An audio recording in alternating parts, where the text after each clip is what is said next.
Sa'yo na yun. Magtitip piso.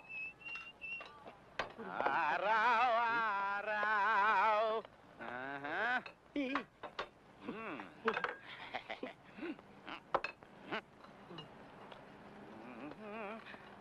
Pare, soft drinks ko. Uy, Bintura. soft drinks. Salamat. Araw-araw. Kayong dalawa, kitang-kita ko kayo, ha? Nakatingin kayo sa labay. Hita! Araw-araw.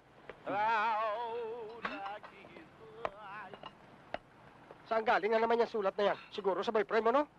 Binasted mo na naman ang puso ko. Hindi, kay Mr. Ventura to. Ha? Yung may-ari nito. Akala ko binasted mo na naman ako.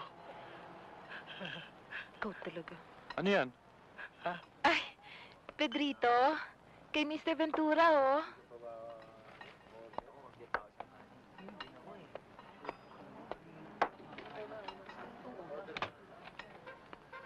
Yan! Yan ang naman sinasabi ko sa'yo. Pag nakita mo si Pedrito, hindi mo na ako pinapansin. Wala ka nang amor sa akin. Mahiya-hiya ka nga sa pagmumukha mo, ha? Hoy!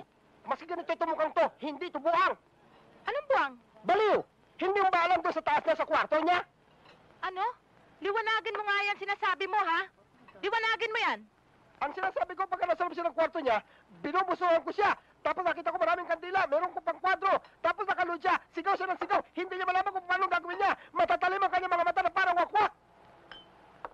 Ay nako, paano naman ako maniniwala sa'yo? Eh alam ko naman sinisiraan mo lang si Pedrito dahil alam mo may gusto ako sa kanya. Uy, tinuod yun yun. Baliw talaga yan. Wala ka naman. Kaya palagi kitang tinitingnan eh. Para mailigtas kita doon sa baliw na iyan. Ay naku, tumahimik ka Naiintindihan na mo nga ko? dyan, nakakahiya. Ang daming Baliw nakakarinig talaga yan. sa'yo, oh. Bisa kung saan imuyan mo, buang